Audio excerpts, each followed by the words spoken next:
So we had many questions, చాలా question మార్కులు. ఇది ఎలా ట్రీట్ చేయాలి అంటే ఎవరికీ తెలియదు, ఎలా ట్రీట్ చేయాలి, దీని సిమ్టమ్స్ ఏంటి, దాని బిహేవియర్ ఏంటి అంటే ఇప్పుడు కూడా ఇంకా క్వశ్చన్స్ ఉన్నాయి. But last time we had even more questions.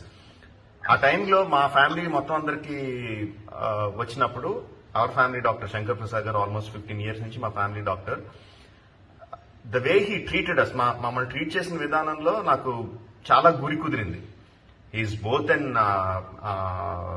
Allopathic doctor and ayurvedic doctor, expert in both the fields.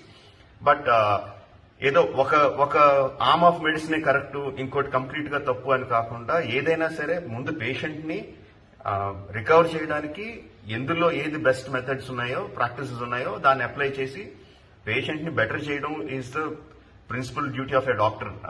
అని ఆయన అప్రోచ్ నాకు బాగా నచ్చింది. ఆయన నాలెడ్జ్ ఐ థాట్ అందరితో షేర్ చేసుకుంటే ఈ టైంలో చాలా బెటర్ అని చెప్పి that's the reason why we started.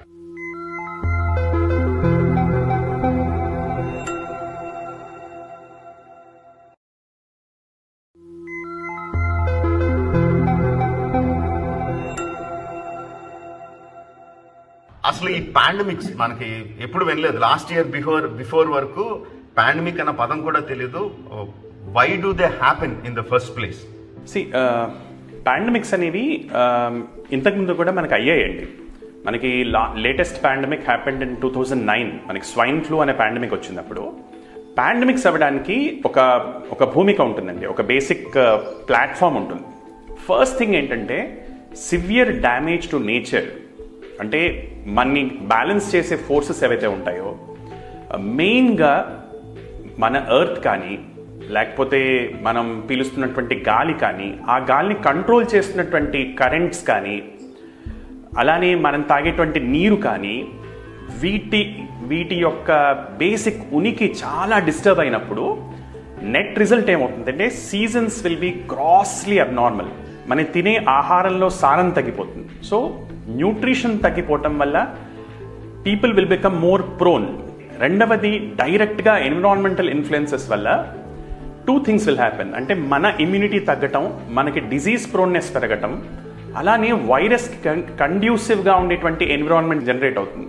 జనరల్గా రెస్పిరేటరీ వైరసెస్ అన్నిటికీ ముఖ్యమైనది ఏంటంటే ఒకటి చలి, కోల్డ్నెస్ లేదా డ్రైనెస్, రెండవది డాంప్నెస్. ఇవి ఎంతగా వస్తే అంత స్ప్రెడ్ అవుతుంది. దాంతో హ్యూమన్స్ అందరిలో అక్రాస్ ది గ్లోబ్ వీక్నెస్ రావటము, ప్రోన్నెస్ రావటము, వైరస్కి అనువైన కండిషన్స్ ఉండటము, వీటి వల్ల పాండమిక్స్ వస్తాయి. In short, it is extreme human interference with nature which is actually causing these things directly or indirectly. ఇప్పుడు మనం అది మ్యాన్ మేడ్ వైరస్ అనుకున్నా కూడా అన్లెస్ దెర్ ఇస్ ఎ ప్రీడిస్పాజిషన్, అంటే హ్యూమన్ సిస్టమ్స్ అంత వీక్గా అయితే తప్ప, లేదా ఎన్విరాన్మెంట్ దాన్ని సపోర్ట్ చేస్తే తప్ప వైరస్ అనేది ఇంత విస్తృతంగా స్ప్రెడ్ కాదు. 75 to 80% పీపుల్ కి, మనుషులకి అది అసలు చాలా మైల్డ్ సిమ్టమ్స్ కానీ, లేకపోతే అసలు సిమ్టమ్ వచ్చినట్టు కానీ తెలియకుండా వెళ్ళిపోతుంది.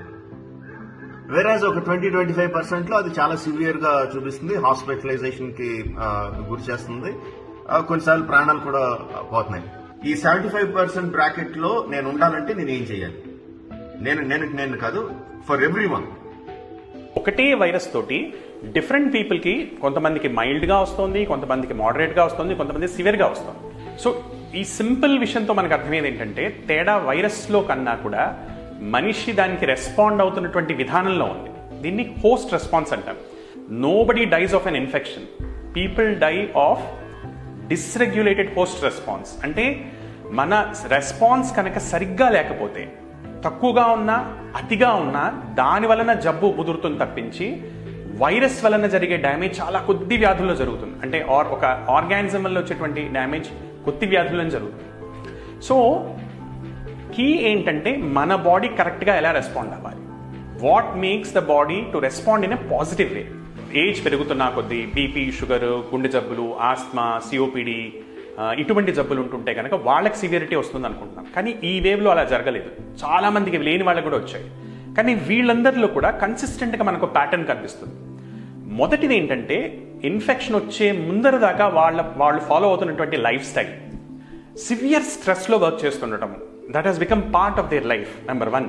దాని వలన irregular eating habits, irregular sleeping habits, very stress prone mind, very stress prone work, ఇది కన్సిస్టెంట్గా ఉందండి యాజ్ ఎ బ్యాక్ డ్రాప్. ఇది జరిగిన తర్వాత సో దీనివల్ల ఏమైందంటే వాళ్ళ సిస్టంలో there is an intrinsic weakness to take stress. ఒక ఇన్ఫెక్షన్ని తట్టుకునేటువంటి క్షమత వాళ్ళకి ఇంట్రిన్సిక్గా తగ్గుతోంది. That many people did not realise. వాళ్ళకి చెప్పుకోవడానికి షుగరు, బీపీ లాంటి జబ్బు లేకపోవచ్చు, but that is not health. High anxiety, దానివల్ల నిద్ర లేకుండా చేసుకోవటము, ఇంకా దానివల్ల ఇంకా ఆకలి తగ్గుతోంది, ఇంకా ఇమ్యూనిటీ తగ్గుతోంది. ఇది మెజారిటీ ఆఫ్ దెమ్లో ఈ ప్యాటర్న్ ఉండిందండి, లేదా రెస్ట్ ఇవ్వకపోవటం బాడీకి. సో దీని వలన many people unfortunately suffered from moderate, severe or even critical illness. So ముఖ్యమైన విషయం ఏంటంటే 3 ఇంపార్టెంట్ విషయాలు. అంటే మొదటిది, జ్వరం రాకముందు టైంకి భోజనం చేయటము, సరైన ఆహారం సరైన పద్ధతిలో ప్రశాంతంగా సరైన మోతాదులో తీసుకోవటము, టైంకి పడుకోవటము, అలానే మైండ్ని బ్యాలెన్స్గా పెట్టుకోవటము, ప్రశాంతంగా పెట్టుకోవటము, బాడీకి ఎక్సర్సైజ్ ఇవ్వటము. జ్వరం రాకముందు మనం చేయగలిగితే, జ్వరం వచ్చిన లేదా ఇన్ఫెక్షన్ వచ్చిన తర్వాత ఆకలిని బట్టి తినగలగటము, సింపుల్ ఆహారాలు ఏవైతే తేలిగ్గా అరుగుతాయో, సింపుల్ స్టార్చెస్, అరగని వస్తువులు తీసుకోకపోవటం, ఫ్యాట్స్ ఉన్నవి మెయిన్గా. పర్టికులర్లీ ఒక ఇన్ఫెక్షన్ వచ్చినప్పుడు అప్పుడు ఎక్సర్సైజ్ స్టార్ట్ చేసి, అప్పుడు వాకింగ్ చేసి, అప్పుడు జిమ్మింగ్ చేసి, it is not at all correct. So బాడీకి రెస్ట్ ఇవ్వటము, సో మైండ్కి రెస్ట్ ఇవ్వటము, బాడీకి రెస్ట్ ఇవ్వటము, స్టమక్కి రెస్ట్ ఇవ్వటము, జ్వరం వచ్చిన తర్వాత చేస్తే we have very very high chances of being in the 85% bracket అండి. This I have seen consistently for the last 1.5 years. అంటే most likely there is going to be a third wave అని strong theories, reports అన్ని suggest చేస్తున్నాయండి. This time in the third wave children అంటే age group from 5 నుంచి 15 దాకా, అలా ఆ younger age group will be most affected in the third wave అని అందరూ చెప్తున్నారు. సో అది ఎగ్జాక్ట్ గా ఏంటండి, అంటే దాన్ని మనం ఎంతవరకు తీసుకోవచ్చు, ఎంతవరకు తీసుకోవాలి సీరియస్ గా, అంటే అండ్ ఒకవేళ ఉంది అనుకుంటే కనుక మనం ఎలాంటి ప్రికాషన్ తీసుకోవచ్చు సార్? ఇది ఖచ్చితంగా జరుగుతుంది అని చెప్పగలిగినటువంటి టెక్నాలజీ కానీ మెకానిజమ్స్ కానీ లేవు. థర్డ్ వేవ్ సంగతి ఎలా ఉన్నా కోవిడ్ మనతో సహజీవనం చేసేటువంటి అవకాశాలు చాలా ఎక్కువగా ఉన్నాయండి. ఎలా అయితే డెంగ్యూ మనకి మొదలు చాలా ఉధృతంగా వచ్చే తర్వాత ప్రతి ఏడాది కొంచెం కొంచెం వస్తూ ఉంటుందో, అలా అయ్యే chances are very very high. దానికి అనువైన కండిషన్స్ వచ్చినప్పుడు, అంటే రెయినీ సీజన్స్ కానివ్వండి, ఈ స్ప్రింగ్ కానివ్వండి, లేకపోతే వింటర్ కానివ్వండి, ఈ టైమ్స్లో రెస్పిరేటరీ ఇన్ఫెక్షన్స్ చిన్న చిన్న వేవ్స్ అంటే పీక్స్ వచ్చేటువంటి అవకాశాలు చాలా ఎక్కువగా ఉన్నాయి. It depends upon how fast we can vaccinate people, number 1. అంటే వైరస్ ఎంత మ్యూటేట్ అవుతుందన్నది ఒక ఆస్పెక్ట్ అయితే, ఇంకా ఎంతమంది మిగిలారు ఈ వైరస్ బారిన పడకుండా. బికాస్ క్లియర్లీ సెకండ్ వేవ్లో మొదటిసారి రాని వాళ్ళందరూ సివియర్గా ఎఫెక్ట్ అయ్యారు. మెజారిటీ మంది ఎఫెక్ట్ అయింది ఫస్ట్ టైం రాని వాళ్ళే. సో థర్డ్ వేవ్ అంటూ వస్తే ఈ 2 సార్లు కాకుండా మిగిలిన వాళ్ళని ఎఫెక్ట్ చేస్తుంది. అందుకనే పిల్లలేమో అని అనుమానంగా ఉండదు. That is the main reason for the fear. పిల్లల్ని ఎఫెక్ట్ చేస్తుంది అనడానికి మనకి ఎటువంటి ఆధారాలు లేవండి. This is completely, it is not based on scientific facts. పిల్లల్లో సివియర్గా వస్తుంది ఇన్ఫెక్షన్ కాకుండా, ఇన్ఫెక్షన్ తగ్గిపోయిన తర్వాత ఒక 6 వారాల తర్వాత multi system inflammatory syndrome in children, MISC అంటారు, అది వస్తుంది. ఒక 100 మందికి ఇన్ఫెక్షన్ వస్తుంటే ఆర్ సిగ్నిఫికెంట్ ఇన్ఫెక్షన్ వస్తుంటే వాళ్ళలో 2 or 3% మందికి వస్తున్నటువంటి కాంప్లికేషన్. ఇప్పటిదాకా పిల్లల్లో సివియర్గా వచ్చిందని కానీ, పిల్లలకి ఇది ఫేటల్గా తయారవుతుందని కానీ చెప్పడానికి ఎటువంటి ఆధారాలు లేవు. So it is likely next wave లోపల ఎక్కువ పిల్లల్లో రావచ్చు, బికాస్ మిగిలిన పాపులేషన్ ఏదైతే కనుక. బట్ వాళ్ళకి తట్టుకునే కేపబిలిటీ ఆటోమేటిక్గా ఎక్కువగా ఉంటుంది. దీనికి కూడా చాలా థియరీస్ చెప్తున్నారు. సో అన్నెసరీ మెడిసిన్స్ వాడకపోవటం అండ్ క్లోజ్గా మానిటర్ చేయటం, వాళ్ళని ఏం జరుగుతోంది, 4-5 రోజు తర్వాత కూడా ఇంకా జ్వరం ఉంటుందా, అప్పుడు then they will need some investigations and everything. ఇవి ఇప్పుడు ఇలాంటి సిచ్యువేషన్ లో generally like what kind of a care should pregnant women take care అండి, like to prevent this virus to happen, or probably toddlers కానీ children or young adults. So what kind of a precautionary measure or care should they take so that they are not infected? అంటే is it just like the same general thing or like should they takes any something అంటే special care ఏదైనా తీసుకోవాలా? ప్రెగ్నెంట్ ఉమెన్లో, చిల్డ్రన్లో right no vaccine is not available అండి. అంటే vaccine వాళ్ళకి it is not approved. So వీళ్ళకి vaccination is not there. In case they got infected అనుకోండి, వాళ్ళు they cannot follow the treatment that we're trying. అంటే వాళ్ళు సివియర్ ఫాస్టింగ్ చేయటము ఇలాంటి వాళ్ళు చేయలేరు, because it will affect the baby's health కాబట్టి. సో మోర్ జుడిషియస్ ఈటింగ్, వాళ్ళ అపెటైట్ ఫాలో అయ్యి కొంచెం they can be more liberal. Two ఎక్స్ట్రీమ్స్కి వెళ్ళకూడదు, ఓవర్ ఫీడింగ్కి వెళ్ళకూడదు అండ్ అండర్ ఫీడింగ్కి వెళ్ళకూడదు. సో చిల్డ్రన్కి ఇన్ఫెక్షన్ వస్తుంటే ఎక్కడి నుంచి వస్తుంది? అడల్ట్స్ నుంచే వస్తుంది. సో చిల్డ్రన్కి వ్యాక్సిన్ లేదు. సో ఈ 12 సంవత్సరాల లోపు ఉన్నటువంటి పిల్లలకి ద ఓన్లీ ప్రొటెక్షన్ ఈజ్ వాళ్ళ అడల్ట్స్ ప్రొటెక్ట్ చేసుకోవడమే. ఇంట్లో ఉన్నటువంటి అడల్ట్స్ని ప్రొటెక్ట్ చేసుకోవడం, వాళ్ళని వ్యాక్సినేట్ చేయటము, వాళ్ళు జాగ్రత్తగా ఉండటము, వాళ్ళు ఇన్ఫెక్షన్ బయట నుంచి తీసుకురాకపోవటము ఇస్ ద ఓన్లీ ప్రొటెక్షన్. రెండవది, ఇప్పటిదాకా వాళ్ళకి పిల్లలకి ఇన్ఫెక్షన్ వచ్చినా ఈ సింపుల్ 5 విషయాలు పాటిస్తే, అంటే యాంగ్జైటీ లెవెల్స్ తగ్గించుకోవటము, పేరెంట్స్ ముఖ్యంగా ఆ యాంగ్జైటీని పిల్లలకి ఇండ్యూస్ చేయకపోవటము, మదర్ని అంటే చైల్డ్ని మదర్తో ఉండనివ్వటము, ఫీడింగ్ టు డిమాండ్, ఎంత ఆకలుందో ఎంత అడుగుతున్నారో అంతే పెట్టటము, బలవంతంగా పెట్టకపోవటము, అన్నెసరీ మెడికేషన్స్ వాడకపోవటము, ఒక పీడియాట్రిషియన్తో కాంటాక్ట్లో ఉండి 4-5 రోజులు కూడా తగ్గకపోయినా, లేదా పిల్లల బిహేవియర్లో తేడా వచ్చినా, నార్మల్గా యాక్టివ్గా ఉండే పిల్లలు ఇన్యాక్టివ్గా అయిపోయినా, ఇటువంటి సిమ్టమ్స్ వచ్చినప్పుడు అప్పుడు కేర్ఫుల్గా ఉండి వాళ్ళకి చూపించుకోవటం, ఇవి చేస్తే వాళ్ళకి ప్రాబ్లం ఉండట్లేదు. బట్ సర్టన్లీ వీళ్ళల్లో ప్రివెన్షన్ అనేది, పిల్లల్లో ప్రివెన్షన్ అనేది, it is more prevention of mother and other adults in the family. అంటే కొంతమంది నాకు తెలిసిన వాళ్ళు వాళ్ళ ఇళ్లల్లో, వాళ్ళ రూముల్లో అష్టదిగ్బంధనం చేసేసుకుని కూర్చుని మాస్కులు, డబుల్ మాస్కులు వేసుకుని అన్ని చక్కగా శుచికరణ ఆహారం తింటూ ఉన్న వాళ్ళకు కూడా కాలక్రమంలో వాళ్ళకు కూడా కోవిడ్ వైరస్ సోకిందండి. అది ఎట్లా వచ్చి ఉండొచ్చు? ఏ మూల నుంచి అది వాళ్ళకి వచ్చి ఉండాలి? అంత జాగ్రత్త తీసుకున్న వాళ్ళు ఇంకేం జాగ్రత్త తీసుకోవాలి? జాగ్రత్త తీసుకున్నా సరే అది రాక తప్పదా అన్నది నా ప్రశ్న అండి. మేము కూడా ఇది చాలా మంది చూసామండి. అంటే దీనికి 2-3 మెకానిజమ్స్ ఉంటాయండి. ఫస్ట్ థింగ్, ఈ వ్యాధి అనేది 2-3 రకాలుగా స్ప్రెడ్ అవుతుంది. మనిషి మాట్లాడినా, దగ్గినా, తుమ్మినా చిన్న చిన్న తుంపర్లు వస్తాయి. ఈ తుంపర్ల రీచ్ 6 feet దాకా ఉంటాయి. సో ఇన్ఫెక్షన్ ఉన్న వ్యక్తి ఈవెన్ మాట్లాడినా తను వదిలేటువంటి గాలిలోంచి ఉన్న తుంపర్ల ద్వారా ఎదుటి వ్యక్తి యొక్క పీల్చే గాలిలోకి అది వస్తే కనుక వచ్చే ఇన్ఫెక్షన్. ఇది దీని మెయిన్ మోడ్. రెండవ మోడ్, వాళ్ళు వాడినటువంటి పదార్థాలని, ఫర్ ఎగ్జాంపుల్ ఒక మొబైల్ ఫోన్, ఇన్ఫెక్షన్ ఉన్న వ్యక్తి మొబైల్ ఫోన్ మాట్లాడారు, ఆ మొబైల్ ఫోన్ రెండో వ్యక్తి తీసుకొని మాట్లాడారు. సో ఆ దాని మీద పడినటువంటి తుంపర్లు, దాని ద్వారా ఉన్నటువంటి వైరస్ మనలోకి ఎంటర్ అవడం రెండో మెకానిజం. దీన్ని మనం ఫోమైట్ ట్రాన్స్మిషన్ లేదా కాంటాక్ట్ ట్రాన్స్మిషన్ అంటాం. మూడో విధానం, తక్కువగా కనపడేటువంటి విధానం బట్ ప్రూవ్ అయినటువంటి విధానం, ఎయిర్ బార్న్ ట్రాన్స్మిషన్ అంటాం. అంటే పూర్తిగా బిగించేసినటువంటి గదుల్లో, ఎక్కడైతే గాలి సరఫరా ఫ్రీగా ఉండట్లేదో అక్కడ ఒక వ్యక్తి ఈవెన్ గాలి పీల్చి వదిలినా కూడా కొన్ని గంటల వరకు గాల్లో అలానే నుంచొని ఉండటం కానీ, లేదా 6 మీటర్ల కంటే చాలా ఎక్కువ డిస్టెన్స్ ట్రావెల్ చేయడం కానీ జరుగుతుంది. ఇంకొక rarer form is through animals. ఏదన్నా యానిమల్ ఇన్ఫెక్ట్ అయితే రావచ్చేమో అన్న అనుమానం ఉంది తప్పించి ఇప్పటిదాకా, అంటే మనుషుల నుంచి యానిమల్స్కి వస్తుంది అని ప్రూవెన్, మళ్ళీ యానిమల్స్ ద్వారా మనిషికి వస్తుందా లేదా ఇట్ ఇస్ నాట్ ప్రూవెన్. నేను చూసిన ఇటువంటి కేసుల్లో జనరల్గా there is some lead like that. బయట నుంచి ఎవరో ఒకళ్ళు రావటం, వాళ్ళకి సిమ్టమ్స్ లేకపోయినా ఇన్ఫెక్షన్ అనేది ఉండటం, దాని ద్వారా జరగటం ఈజ్ కామన్లీ బీయింగ్ సీన్. అన్కామన్గా మనం చూసేది ఎయిర్ బార్న్ ట్రాన్స్మిషన్. మనం అర్థం చేసుకోవాల్సింది ఏంటంటే, ఇన్ఫెక్షన్ వేరు, డిసీజ్ వేరండి.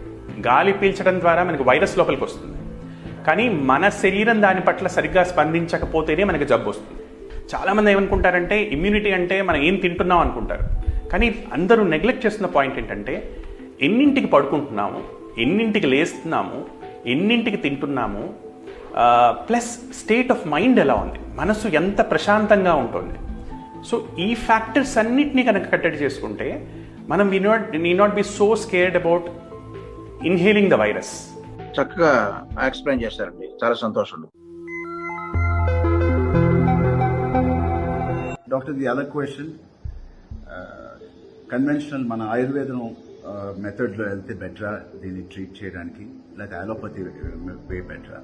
Like, do you suggest there is a combination లో మాకు ఇంకా బెటర్ రిజల్ట్స్ వస్తాయని మీరు అనుకుంటున్నారు? It's a slightly technical question అండి. అప్రోచెస్ వేరు. మోడర్న్ మెడిసిన్ ఒక రకంగా అప్రోచ్ చేస్తుంది, ఆయుర్వేదం ఇంకో రకంగా అప్రోచ్ చేస్తుంది. మనం దీన్ని డెఫినెట్గా కలపొచ్చు, అంటే దీన్ని. బట్ ఎప్పుడు కలపగలుగుతాము?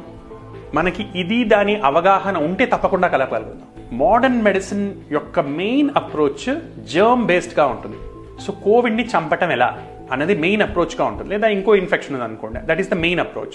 వెరాజ్ ఆయుర్వేదం అప్రోచ్ ఎలా ఉంటుందంటే, ఇన్ఫ్యాక్ట్ ఆయుర్వేదంలో ఇన్ని జర్మ్స్, ఇన్ని parasites they are not describe. వాళ్ళు ఒక మాట చెప్పారు, రకరకాల క్రిములు ఉంటాయి, కొన్ని కనపడతాయి, కొన్ని కనపడవు అని క్లియర్గా చెప్పారు, నో డౌట్. కానీ వాళ్ళ ఎంఫసైజ్ ఎలా ఉండింది, వాళ్ళ ఎంఫసిస్ మొదటి నుంచి ఎలా ఉండిందంటే, మనకు ఒక ఇన్ఫెక్షన్ వచ్చినప్పుడు మన బాడీ ఎలా రెస్పాండ్ అవుతుంది, ఏ రకమైనటువంటి రెస్పాన్స్ ఇస్తుంది, దీని మీద ఎంఫసిస్ ఉంది. సో దీన్ని కంట్రోల్ చేయటం ఎలా అనే పాయింట్ మీద దాని ఎంఫసిస్ ఉంటూ వచ్చింది. పాథోజన్ బేస్డ్ అప్రోచ్ అనేది ఆయుర్వేదం యొక్క వీక్నెస్. అంటే ఒక పాథోజన్ ఇచ్చి దీన్ని చంపండి అంటే ఆయుర్వేదంతో ఇట్ ఈస్ వెరీ డిఫికల్ట్. అలానే హోస్ట్ రెస్పాన్స్ని కంట్రోల్ చేయండి అంటే అది మోడర్న్ మెడిసిన్ యొక్క వీక్నెస్. రెండవ ఆస్పెక్ట్ ఈజ్ వీటి అప్రోచెస్ ఆర్ సినర్జిస్టిక్. అంటే రెండు కలిపి పనిచేసేటట్టు పర్ఫెక్ట్గా చేయబడ్డాయి అసలు యాక్చువల్లీ. దీంతో హోస్ట్ రెస్పాన్స్ని మోడిఫై చేసుకోవచ్చు, దీంతో పాథోజన్ని మనం వీక్ చేసుకోవచ్చు. అయితే ఇది చేయాలంటే మనకేంటంటే రెండిటి మీద అవగాహన ఉండాలి. రెండింటిని ఒకటే లాంగ్వేజ్లోకి మనం తీసుకురాగలిగితే, ఒరిజినల్గా ఇవి చాలా సినర్జిస్టిక్గా ఉన్న సైన్సెస్ ఇవి, and together they can do wonders to our country and to the world. నేను చెప్తోంది ఏంటంటే అండి, వాడొచ్చండి, దే క్యాన్ బి యూస్డ్. ఇప్పుడు నేను I have been using for most of the patients రెండింటిని కంబైన్ చేసి వాడుతున్నాను. అర్థం చేసుకుని దాన్ని అర్థం చేసుకొని ఖచ్చితంగా వాడొచ్చు. అర్థం చేసుకోకుండా మాత్రం ఒక్కొక్కసారి ఇబ్బందులు రావచ్చు. సార్, నాకు చిన్న డౌట్ అండి. ఇప్పుడు మనకి ఈ వైరస్ సోకినప్పుడు the incubation period are the affected period అనేది అంటాం. ఎందుకనంటే మనం కరెక్ట్ గా ఈ వైరస్ మన బాడీలోకి ఎప్పుడైతే ఎంటర్ అయిందో ఆ రోజు నుంచి మనం అంటే హెల్త్ ప్రోటోకాల్స్ పరంగా మనం మెడిసిన్స్ వాడాలన్నమాట. సో ఇందులో నాకుండే కన్ఫ్యూజన్ ఏంటంటే, మనం ఫస్ట్ డేగా దేన్ని కన్సిడర్ చేయాలి, అంటే ఎప్పుడు కన్సిడర్ చేయాలి? మీరు అన్నట్టు ప్రతిదీ కూడా డే బట్టే డిపెండ్ అవుతుంది. ఎందుకంటే ఫస్ట్ 7 days పాటు వైరీమియా ఉంటుంది. సో యాంటీ వైరల్స్ ఇవ్వడం అనేది చాలా ఇంపార్టెంట్. తర్వాత వచ్చేటువంటి నెక్స్ట్ 7 daysలో హైపర్ ఇన్ఫ్లమేటరీ రెస్పాన్స్ అనేది ఎక్కువగా ఉంటుంది, ఇన్ఫ్లమేటరీ ఫేజ్ ఎక్కువగా ఉంటుంది. సో అప్పుడు యాంటీ ఇన్ఫ్లమేటరీస్ ఎక్కువ ఇంపార్టెంట్. దాని నెక్స్ట్ ఫేజ్ నుంచి లేదా సెకండ్ ఫేజ్లోనే మనకి హైపర్ కోయాగులబిలిటీ జరుగుతుంది. So anti coagulants important. అయితే ఫస్ట్ డే మనం దేన్ని తీసుకుంటాం అంటే, మొట్టమొదటి సిమ్టమ్ ఏదైతే వస్తుందో, ఏ రోజు నాడు మొదటి సిమ్టమ్ వచ్చిందో అదే ఫస్ట్ డే అండి. జ్వరం వచ్చినప్పుడే ఫస్ట్ డే అని కాదు, ఆర్టీపీసీఆర్ చేయించుకున్న రోజు ఫస్ట్ డే కాదు, టెస్ట్ పాజిటివ్ వచ్చింది ఫస్ట్ డే కాదు. మొట్టమొదటి జబ్బుకు సంబంధించినటువంటి లక్షణం ఏ రోజైతే వచ్చిందో అది ఫస్ట్ డే. అక్కడి నుంచి మన మిగతా కౌంటింగ్ అంతా స్టార్ట్ అవుతుంది.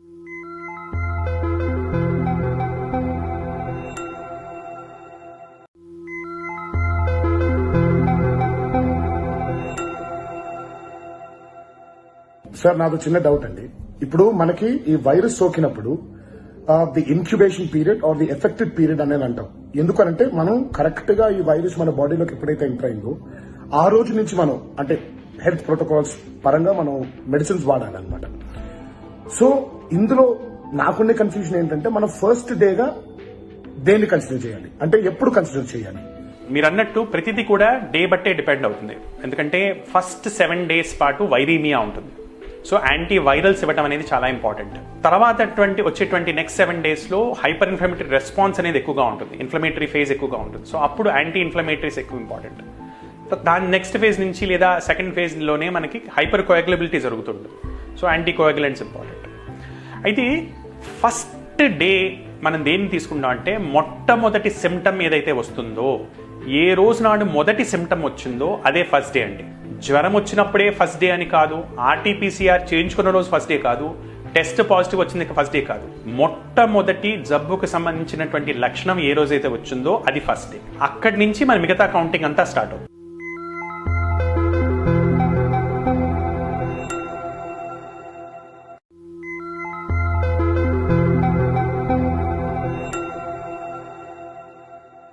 డాక్టర్, ది అదర్ క్వశ్చన్,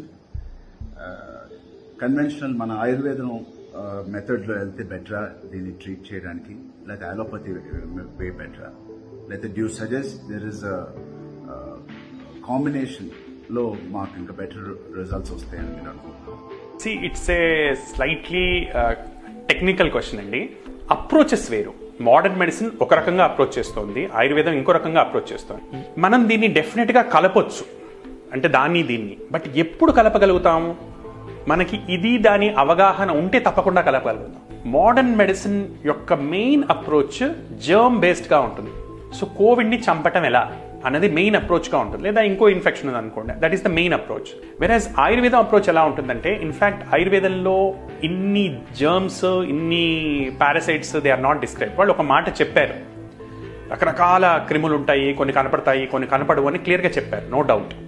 కానీ వాళ్ళ ఎంఫసైజ్ ఎలా ఉండింది, వాళ్ళ ఎంఫసిస్ మొదటి నుంచి ఎలా ఉండిందంటే, మనకు ఒక ఇన్ఫెక్షన్ వచ్చినప్పుడు మన బాడీ ఎలా రెస్పాండ్ అవుతుంది, ఏ రకమైనటువంటి రెస్పాన్స్ ఇస్తుంది, దీని మీద ఎంఫసిస్ ఉంది. సో దీన్ని కంట్రోల్ చేయటం ఎలా అనే పాయింట్ మీద దాని ఎంఫసిస్ ఉంటూ వచ్చింది.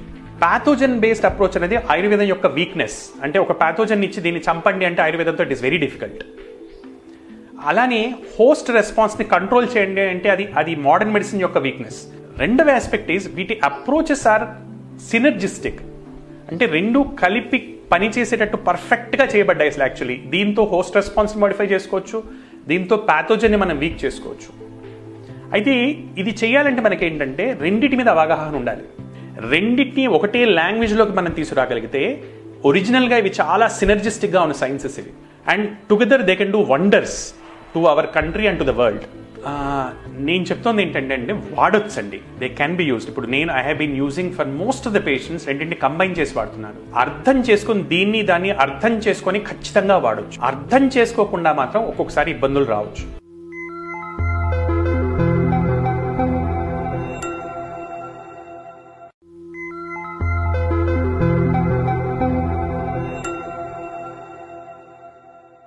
తర్వాత అదర్ క్వశ్చన్ అండి, I mean on lighter note, ఇప్పుడు మనం జనరలీ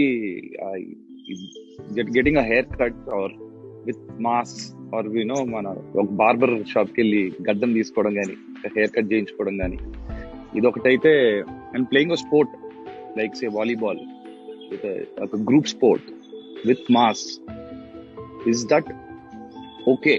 అంటే is that okay in this current scenario అని, దట్స్ మై క్వశ్చన్. యాక్చువల్గా ఈ రెండు టోటలీ డిఫరెంట్ సినారియోస్ అండి. One thing is clearly known అండి, ఇద్దరు వ్యక్తులు ఒకరికొకరికి ఎంత దగ్గరగా ఉంటారో, ఎంతసేపు ఒకరికొకళ్ళ దగ్గరగా ఉంటారో, అండ్ ఈ ఇంటరాక్షన్ క్లోజ్డ్ ఇండోర్స్లో ఎయిర్ సర్క్యులేషన్ లేకుండా ఎంత ఉంటుందో, ఖచ్చితంగా ఈ వైరస్ ఒకరి నుంచి ఒకరికి పాకే రిస్క్ అంత ఎక్కువగా ఉంటుంది. సో మొదటి సినారియో గురించి మాట్లాడదాం, barber and haircut. So ఈ ప్రక్రియలో you cannot avoid close contact, otherwise ఆ ప్రక్రియ జరగదు. హెయిర్ కట్కి somebody has to come very close to you and very close to the face particularly. So close contact అనేది ఇట్ ఈస్ ఇన్ఎవిటబుల్ ఈ సినారియోలో. రెండో డిటర్మినింగ్ ఫ్యాక్టర్ ఏంటంటే, దీన్ని మనం ఇండోర్స్ ఒక స్పా లాంటి సిచ్యువేషన్లో ఏసీతో చేస్తున్నామా, అవుట్డోర్స్లో చేస్తున్నామా? అవుట్డోర్స్లో రిస్క్ కొంచెం తక్కువగా ఉంటుంది, because the air circulation is better. ఒక ఏసీ స్పాలోకి వెళ్ళి క్లోజ్గా కూర్చొని చేసుకుంటే it is very very dangerous. ప్రాపర్గా మాస్క్ వేసుకొని, ముక్కు నోరు ప్రాపర్గా కవర్ అయ్యేటట్టు. చాలామంది మాస్క్తో ఇబ్బంది ఏంటంటే మాస్క్ని తీసుకొని నోరు మీద పెట్టుకుంటారండి. Nose is not covered. Mask is not a magical piece which can trap all the bacteria. ఇద్దరు వ్యక్తులు క్లోజ్ క్వార్టర్స్లో ఉండి ఇద్దరు మాస్క్లు వేసుకుంటే ఇన్ఫెక్షన్ వచ్చే శాతం ఈజ్ ఓన్లీ 30%, 70% ప్రొటెక్షన్ ఉంటుంది. ఇద్దరిలో ఒకళ్ళే మాస్క్ వేసుకుంటే 35% ప్రొటెక్షన్ ఉంటుంది. ఇద్దరు మాస్క్ వేసుకోకుండా కూర్చుంటే 5% ప్రొటెక్షన్ ఉంటుంది. 95% chances of getting an infection. ఇక రెండో సినారియో ఈజ్ ప్లేయింగ్ వాలీబాల్ అన్నారు. Volleyball as long as people are wide spread and distributed and ఒక బయట ఎన్విరాన్మెంట్లో అంటే 6 బయల్లో ఆడుతుంటే కనుక రిస్క్ ఆటోమేటిక్లీ తక్కువగా ఉంటుందండి, క్లోజ్ కాంటాక్ట్ లేకుండా వేరింగ్ మాస్క్స్. అదే వాలీబాల్ మీరు ఒక ఏసీ స్టేడియంలో కానీ ఏసీ ఆడిటోరియంలో కానీ without masks and with these things, అంటే with more close contact will certainly carry a risk. So it is just understanding ఎంత క్లోజ్ కాంటాక్ట్ పెరుగుతుందో, ఎయిర్ సర్క్యులేషన్ ఎంత తగ్గుతుందో, మాస్క్ ఎంత ఫుల్ ప్రూఫ్గా ఉండదో రిస్క్ అంత ఎక్కువ ఉంటుంది. there was one concert that happened wherein అంటే ఆ singer was singing around with some 150 people, and because the singer was singing very loud and it was a closed room, more than 116 of them got an infection, even as far as 30 feet away. గట్టిగా అరవటము, గట్టిగా చేయటం వలన we are producing aerosols to a larger and greater distance. So that is the factors involved.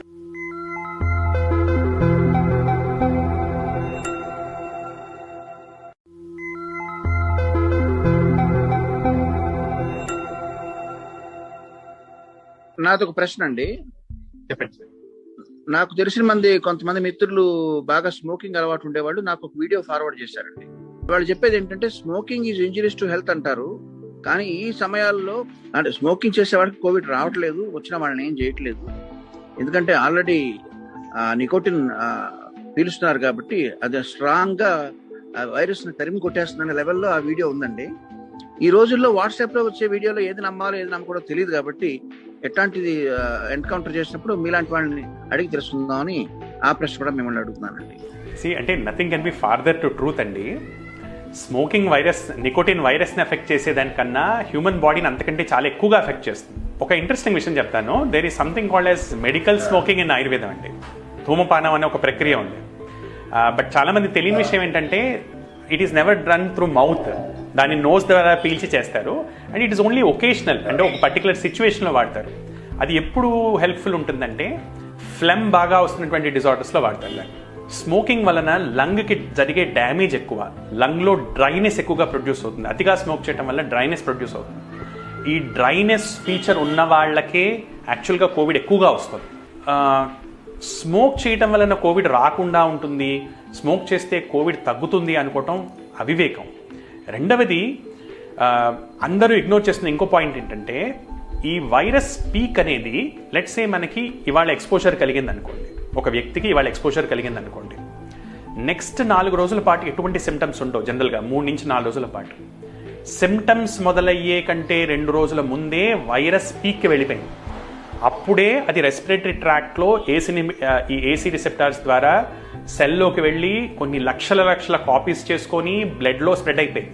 AC receptors అనేవి gastro intestinal ట్రాక్ట్లో ఉంటాయి, AC receptors అనేవి లంగ్లో ఉంటాయి, హార్ట్లో ఉంటాయి, కిడ్నీస్లో ఉంటాయి, వీటిని అన్నిట్లో ఉంటాయి. సో ఆటోమేటిక్గా వైరస్ వెళ్ళి వీటిని వెతుక్కుంటూ ఆ రిసెప్టార్స్ ద్వారా అక్కడికి చేరుకుంటుంది. సెకండ్ వేవ్లో ఎక్కువ మందికి ఇంటెస్టైన్ కూడా ఈక్వల్గా ఎఫెక్ట్ అవుతుంది, అందుకని ఆకలి పూర్తిగా దెబ్బతింటుంది. సో మరి వీటన్నిటి ద్వారా అక్కడున్న వైరస్ని ఏం చేస్తారు?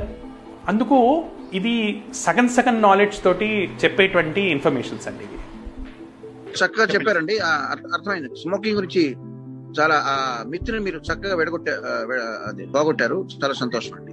నీకోకే ఇంకా స్మోక్ చేసే వాళ్ళు అందరికీ అర్థమైందా లేదా అన్నది చూద్దాం.